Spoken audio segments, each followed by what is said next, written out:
ওম শান্তি। আজ 6/11/2023 প্রাত মুরলি।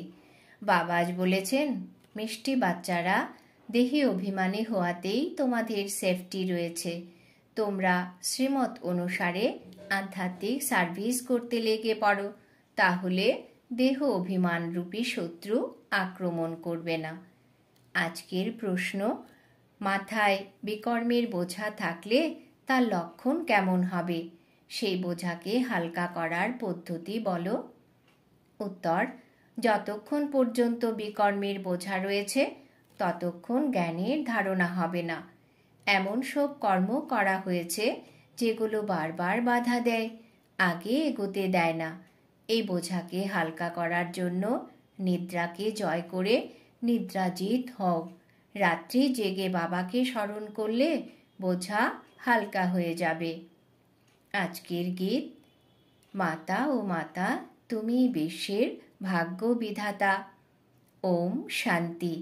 এটা আসলে জগদম্বার মহিমা, কারণ এ হলো নূতন রচনা। একেবারে নূতন রচনা তো কখনো হয় না, পুরাতন থেকে নূতন হয়। মৃত্যুপুরী থেকে অমরপুরীতে যেতে হবে। এটা হলো জীবন মরণের প্রশ্ন। হয় মৃত্যুপুরীতে মরে গিয়ে বিনাশ হবে, অথবা জীবিত অবস্থায় মৃত্যু বরণ করে অর্থাৎ জীবন মুক্তি লাভ করে অমরপুরীতে যাবে। জগতের মাতা অর্থাৎ যিনি জগৎ রচনা করেছেন, বাবাই হলেন স্বর্গের রচয়িতা। যিনি ব্রহ্মার দ্বারা স্বর্গের রচনা করেন। বাবা বলেন, আমি সূর্যবংশী এবং চন্দ্রবংশী রাজধানী স্থাপন করি। আমাকেই সঙ্গম যুগেই আসতে হয়। প্রতিকল্পের সঙ্গম যুগেই তিনি আসেন। ক্লিয়ারভাবে বোঝাতে হবে। কেবল মানুষ ভুল করে নামটা পাল্টে দিয়েছে। ওরা যখন সর্বব্যাপীর জ্ঞান শোনায়, তখন ওদেরকে জিজ্ঞেস করতে হবে যে এই জ্ঞান কে কবে শুনিয়েছে, এই সব কথা কোথায় লেখা আছে। আচ্ছা, গীতার ভগবানকে, তিনি কি এরকম কথা বলেন?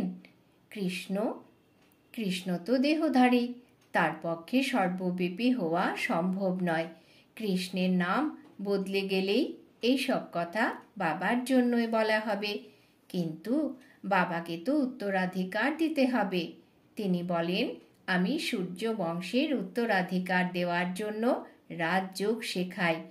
না হলে তাকে 21 জন্মের উত্তরাধিকার কে দিয়েছেন? লেখাও আছে, ব্রহ্মার মুখ থেকে ব্রাহ্মণের রচনা হয়েছিল এবং তারপর তাদেরকে সৃষ্টির আদি মধ্য অন্তের জ্ঞান শুনিয়েছিল। যিনি জ্ঞান শোনান তিনি নিশ্চয়ই বোঝানোর জন্য ছবিও বানিয়েছিলেন।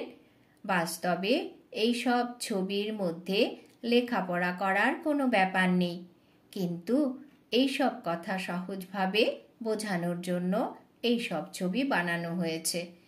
এই সব ছবিগুলো দিয়ে অনেক কাজ হতে পারে। তাই জগদম্বারও অনেক মহিমা। শিব শক্তিও বলা হয়। শক্তি কার কাছ থেকে পাওয়া যায়? ওয়ার্ল্ড অলমাইটি বাবার কাছ থেকে।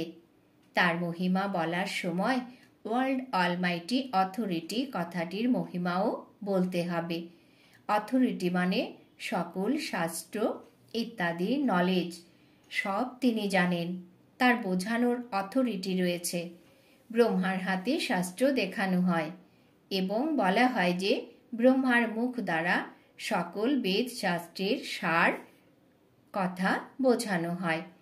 এটাই হলো অথরিটি। তোমাদের মতো বাচ্চাদেরকে তিনি সকল বেদ শাস্ত্রের সার কথা বোঝান। দুনিয়ার মানুষ জানে না যে কাকে ধর্মশাস্ত্র বলা হয়।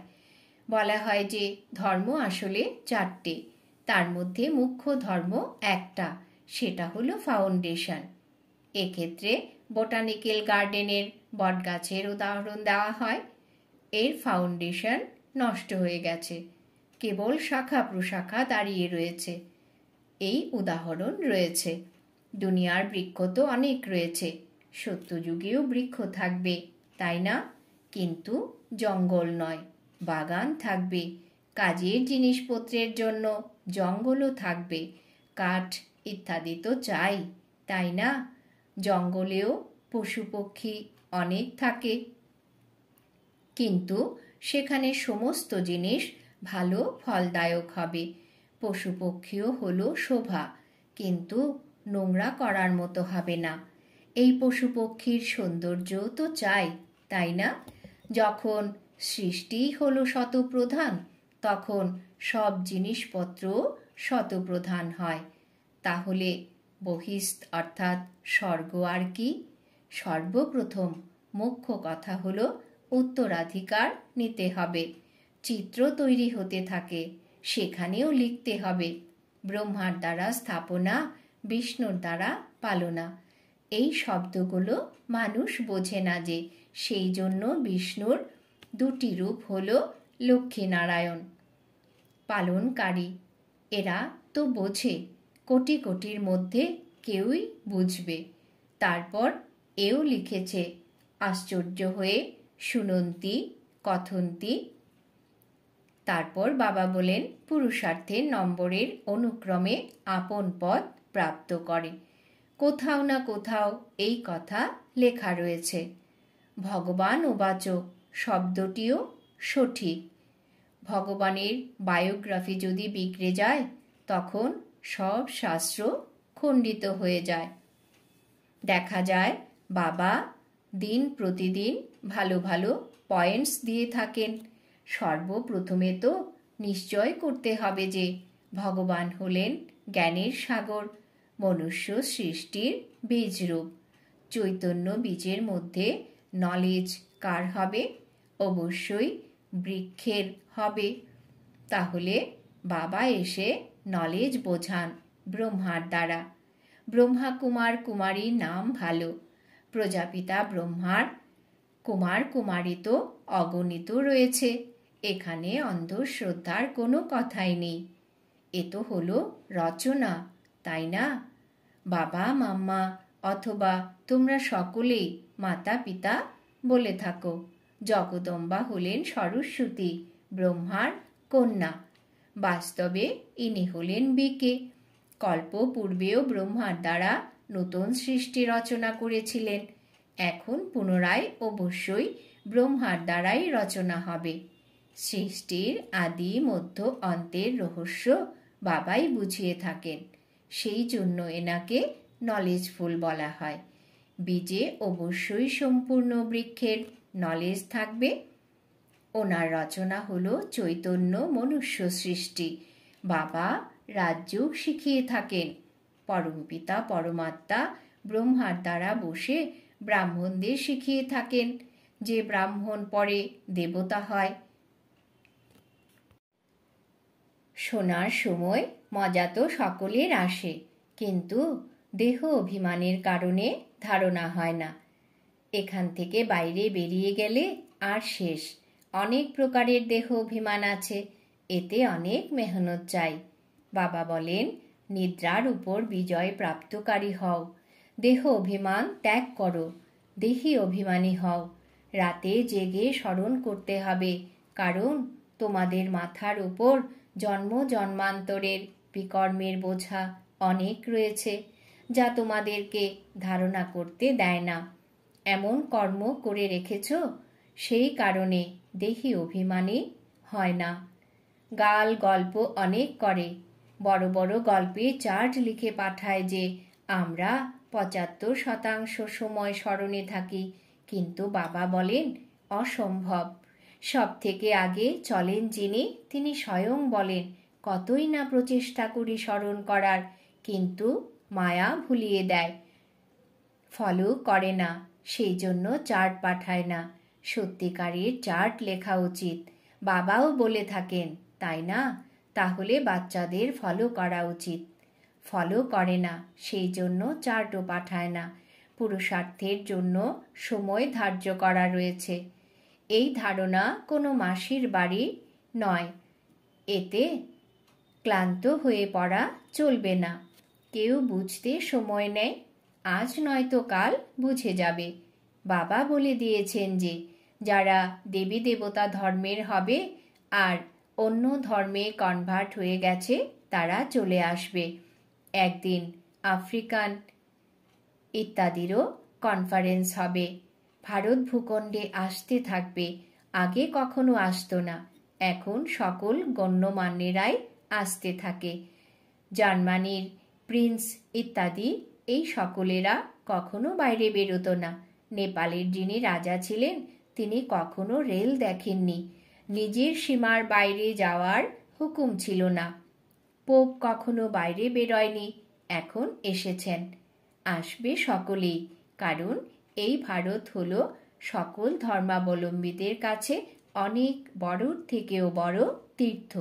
সেই জন্য এই অ্যাডভার্টাইজমেন্ট ভীষণভাবে ছড়িয়ে পড়বে। তোমাদের সমস্ত ধর্মাবলম্বীদের বলতে হবে, নিমন্ত্রণ করতে হবে। তথাপি জ্ঞান তারাই ওঠাবে যে দেবী দেবতা ধর্মাবলম্বীরা কনভার্ট হয়ে আছে। এই জন্য বোধ শক্তি চাই। যদি বোঝে তাহলে শঙ্খধ্বনি অবশ্যই করবে। আমরা হলাম ব্রাহ্মণ, তাই না? আমাদের গীতাই শোনাতে হবে। অত্যন্ত সহজ। অসীম জগতের বাবা হলেন স্বর্গের রচয়িতা। ওনার থেকে উত্তরাধিকার পাওয়া আমাদের অধিকার। সকলের অধিকার রয়েছে। নিজের বাপের বাড়ি অর্থাৎ মুক্তিধামে যাওয়ার, মুক্তি জীবন মুক্তির অধিকার রয়েছে। জীবন মুক্তি সকলেরই প্রাপ্ত হবে। জীবন বন্ধ থেকে মুক্ত হয়ে শান্তিতে যায়, তারপর যখন আসে তখন হলো জীবন মুক্ত। কিন্তু সকলেরই তো সত্যযুগে জীবন মুক্তি মেলে না। সত্যযুগে জীবন মুক্তিতে ছিল দেবী দেবতারা। পরে যারা আসে কম সুখ কম দুঃখ পায়। এ হলো হিসেব নিকেশ। সব থেকে কাঙাল ভারতী হয়েছে, যে ছিল সবচেয়ে উঁচু।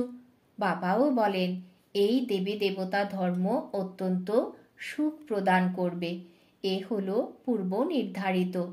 সকলেই নিজের নিজের সময় অনুযায়ী আপন আপন ভূমিকা পালন করে।